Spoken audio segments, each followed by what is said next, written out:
यदि आप real estate का व्यवसाय करते हैं या प्रॉपर्टी ब्रोकर हैं या मकान या ज़मीनों में निवेश करते हैं या फिर स्टॉक मार्केट में निवेश करते हैं, तो इस वीडियो में आपको बहुत महत्वपूर्ण जानकारियां प्राप्त होगी, जिससे आप रियल एस्टेट में इन्वेस्टमेंट करने का एक नया एवेन्यू मिलेगा आपको और आप एक मोटा अमाउंट कमा सकते हैं।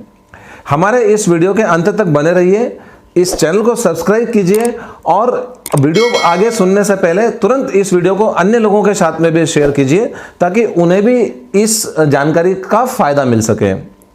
हम बात कर रहे हैं रियल एस्टेट इन्वेस्टमेंट ट्रस्ट की, रेट्स जिसको कहा जाता है। सेबी का एक नया इनिशिएटिव है। पूरे विश्व स्तर पर रियल एस्टेट मार्केट में ये नया इनिशिएटिव काफ़ी जोर पकड़ रहा है। 2014 में ये रेगुलेशन सेबी लेके आया था, तब से इसकी गति स्लो थी, परंतु अभी छोटे मध्यम इकाइयों के लिए, मध्यम रियल एस्टेट व्यापारियों के लिए, मध्यम लेवल के व्यापारियों के लिए भी इसको खोला जा रहा है और नए नए इसके लिए प्रयोग किए जा रहे हैं सेबी द्वारा, तो ये काफ़ी महत्वपूर्ण हो गया है।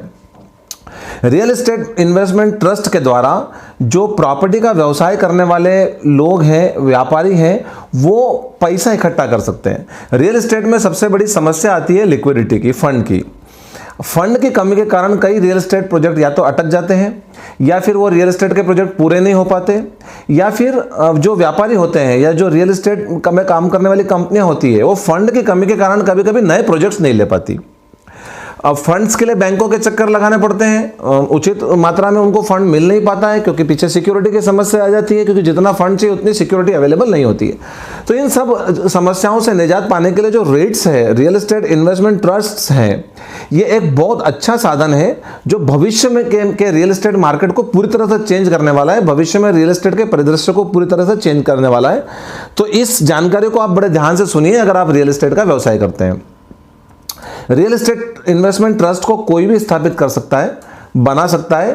कंडीशन यह है कि जो रियल एस्टेट इन्वेस्टमेंट ट्रस्ट जो बनेगी, वो ट्रस्ट जो है वो एक इंडियन ट्रस्ट एक्ट 1982 के अंदर रजिस्टर होगी। मतलब आपको एक ट्रस्ट बनाना पड़ेगी, उसके द्वारा आप आपके रियल एस्टेट के व्यवसाय को संचालित कर सकते हैं और उस ट्रस्ट को आपको सेबी के पास में रजिस्टर्ड कराना पड़ेगा, तो आपकी रेट्स बनकर तैयार हो जाती है।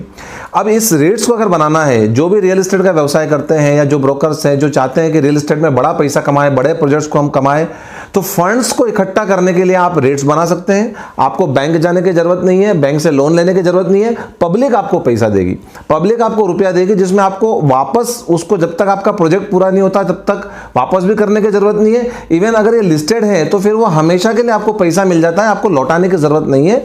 आप एफपीओ भी ला सकते हैं बाद में, और आप नए नए इश्यूज भी ला सकते हैं और ज्यादा पैसे को भी इकट्ठा कर सकते हैं, फंड्स को इकट्ठा कर सकते हैं। जस्ट लाइक एक जो कंपनियां शेयर मार्केट में शेयर इशू करती है, वैसे रेट्स भी अपनी यूनिट्स को इशू कर सकती है।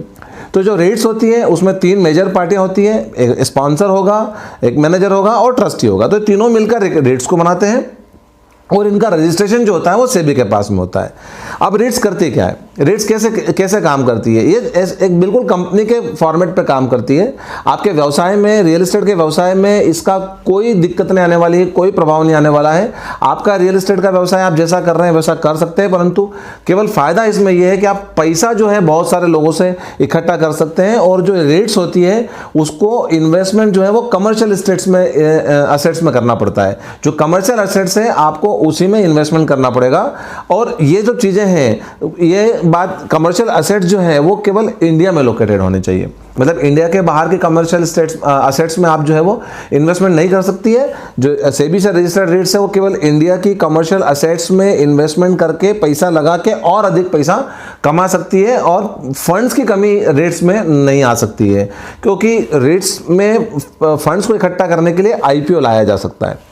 अब कमर्शियल असेट्स में रेट्स जो है इन्वेस्टमेंट कैसे करेगी, तो सेबी के द्वारा जो प्रतिबंध है वो ये है कि आपको एटलीस्ट 80% की जो आपकी रेट्स की असेट वैल्यू है वो आपको ऐसी संपत्तियों में लगाना है जिसमें रेवेन्यू जनरेट होता है, यानी वापस इनकम आ जाती है। वो किसी भी प्रकार से रेवेन्यू जनरेशन होना चाहिए, चाहे तो आपको लीज मिले, चाहे आपको रेंट मिले, या फिक्स्ड कॉन्ट्रैक्ट अमाउंट आपको मिल जाए, या कोई आपको पीरियोडिक इनकम उससे मिलने वाली हो, या फिर आपको रॉयल्टी मिले, यानी कहीं पर भी आपको उससे इनकम होना चाहिए। और आप ऐसी इनकम जनरेटिंग एसेट में ही आप पैसा लगा सकते हैं।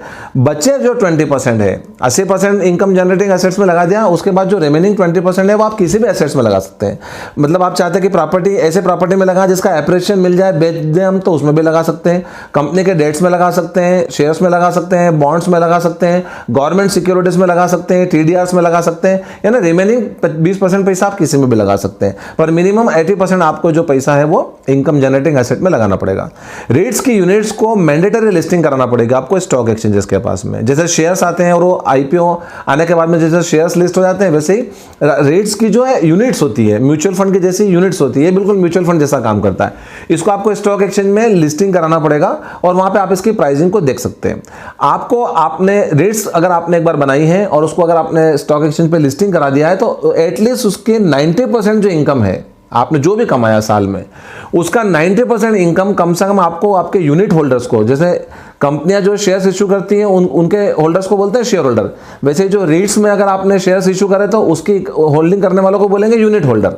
तो जो यूनिट होल्डर्स होते हैं उनमें आपको आपकी REITs की इनकम का 90% जो है वो एटलीस्ट आपको डिविडेंड के रूप में डिस्ट्रीब्यूट करना पड़ेगा, और एटलीस्ट साल में 2 बार आपको उसको डिस्ट्रीब्यूट करना पड़ता है आपके यूनिट होल्डर्स को। इसमें कॉर्पोरेट गवर्नेंस नॉर्म्स भी है, यानी आपको सारे डिस्क्लोजर डिक्लेरेशन जो भी स्टॉक एक्सचेंज की रिक्वायरमेंट है वैसे देने पड़ेगी, परंतु इसमें जो डिस्क्लोजर रिक्वायरमेंट होती है वो आपके अन्य कंपनियां जो IPO इशू करती है उससे कम होती है।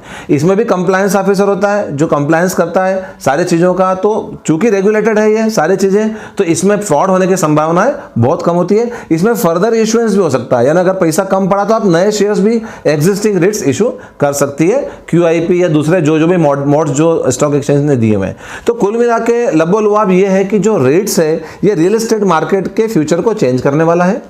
न केवल बड़े रियल एस्टेट खिलाड़ी, परंतु अब मध्यम वर्गीय, मध्यम लेवल के और छोटे रियल एस्टेट खिलाड़ी भी इस मार्केट में उतर सकते हैं। धीरे धीरे ये मार्केट बूम करेगा। हालांकि इन्वेस्टर अवेयरनेस के साथ में इसके साथ धीरे धीरे ये मार्केट उठेगा और लोगों का विश्वास बनेगा, परंतु यकीन मानिए कि आने वाला जो फ्यूचर है, जैसे जैसे टेक्नोलॉजीज चेंज हो रही है, जैसे जैसे मार्केट चेंज हो रहा है और जैसे जैसे लोगों की मानसिकता चेंज हो रही है, तो रियल एस्टेट का जो व्यवसाय है, जो ट्रेडिशनल फॉर्मेट में चल रहा था, वो ट्रेडिशनल फॉर्मेट से हटकर एक इनोवेटिव फॉर्मेट पे आने वाला है फ्यूचर में। और रियल एस्टेट इन्वेस्टमेंट ट्रस्ट के द्वारा बहुत बड़ा एक अमाउंट इकट्ठा करके, एक अमाउंट का पूल बनाकर और उसको इन्वेस्ट करके और फिर पैसा कमा के और छोटे स्मॉल इन्वेस्टर्स में डिस्ट्रीब्यूट कर दिया जाएगा। तो इसका फायदा यह है कि जो रियल एस्टेट के बड़े खिलाड़ी हैं उनको फंड मिल जाएगा, मध्यम खिलाड़ी उनको फंड मिल जाएगा, फंड की दिक्कत नहीं होगी।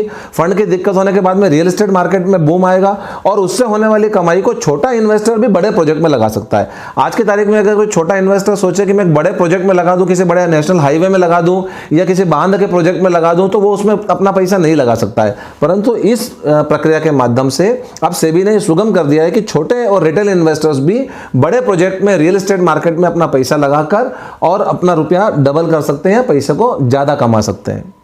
तो इसी प्रकार के और वीडियोस और अच्छी अच्छी जानकारियां प्राप्त करने के लिए आप हमारे इस YouTube चैनल के साथ में जुड़े रहिए। हमारे चैनल को सब्सक्राइब और शेयर करना ना भूलें।